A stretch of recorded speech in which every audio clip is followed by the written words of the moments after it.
Shalom saudara yang terkasih dalam Kristus dan salam jumpa dalam Renungan Harian Katolik. Kecenderungan kita sebagai manusia adalah bahwa kita seringkali mudah untuk mengeluh, membanding-bandingkan, dan mengkritik orang lain. Dasarnya seringkali kita merasa kita lebih baik dan kita melihat orang lain itu masih kurang dibandingkan kita usahanya. Kita dengan mudah melihat kekurangan demi kekurangan pada orang lain. Tetapi di sisi lain kita juga lupa bahwa tidak setiap orang punya kemampuan yang sama. Memang sih, kalau orang tersebut memiliki kesulitan untuk memotivasi dirinya, kita perlu membantu dengan memotivasi dan bukan pertama-tama hanya mengkritik saja. Kita membantu dia untuk berpikir dan mencari jalan keluar terbaik untuk langkah-langkah dia dapat meningkatkan kapasitas dirinya. Namun kalau itu didasari oleh karena kecemburuan, hati-hati. Anda bisa jatuh di dalam kesalahan. Seringkali juga terjadi ini, setiap orang punya talenta yang berbeda. Anda tidak sama dengan teman Anda tidak sama dengan pasangan Anda. Anak-anak Anda pun berbeda kemampuannya, mereka tidak persis sama dalam hal intelektual, talenta-talenta. Nah, apa yang terjadi? Ya, memang pencapaian bisa berbeda. Yang lebih bertalenta, berbakat, bisa menunjukkan prestasi yang lebih baik. Sedangkan yang biasa-biasa saja tidak berarti bahwa mereka tidak akan maksimal. Mungkin mereka dalam proses untuk bertumbuh. Dan kita harus belajar memberikan kesempatan kepada orang lain untuk dapat bertumbuh dalam kapasitasnya dan membantu dia, membiarkan dia untuk dapat meningkatkan dan kemudian juga menemukan jati dirinya yang sejati. Dalam peran yang berbeda kita belajar juga untuk saling menghargai, seperti seorang suami terhadap istrinya, istri terhadap suaminya.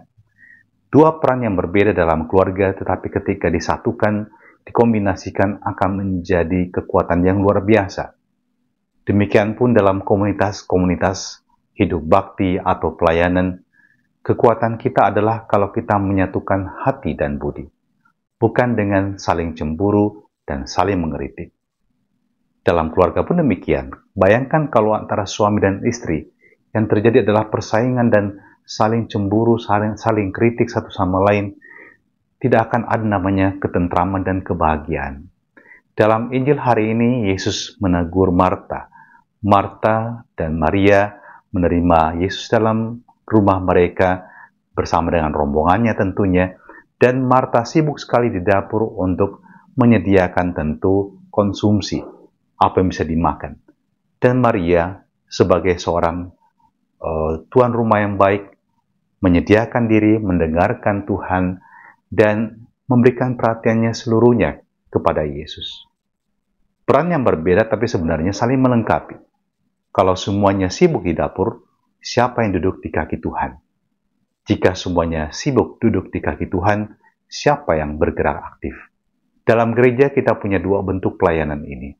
Ada yang aktif, ada yang kontemplatif. Ada yang gabungan di antara keduanya. Dan jangan lupa, bahwa kita juga membutuhkan saat-saat duduk di kaki Yesus, mendengarkan dia, berdoa dalam keheningan. Kita akan mengalami bahwa kita seperti baterai yang kosong dan di-charge kembali. Kita butuh itu. Tidak cukup bahwa kita hanya aktif, tapi kemudian kita mengalami seperti baterai kita sudah hampa. Demikian juga dalam kehidupan keluarga, kita butuh saat untuk duduk di satu bersama dengan pasangan Anda di satu tempat yang sama, dalam kamar, dalam mungkin percakapan yang sangat intim dan pribadi, supaya Anda saling menguatkan dan saling meneguhkan juga dalam hidup Anda. Maka mari kita mengambil waktu juga hari ini bersama dengan Tuhan, mungkin tidak lama, tapi itu berkualitas, meningkatkan semangat sukacita kita dalam hidup ini. Dan terimalah berkat Allah yang Maha Kuasa untuk diri kita dan perjuangan kita sepanjang hari ini dalam nama Bapa dan Putra dan Roh Kudus. Amin. Selamat beraktivitas, Tuhan memberkati, tetap sehat, tetap semangat, dan bahagia.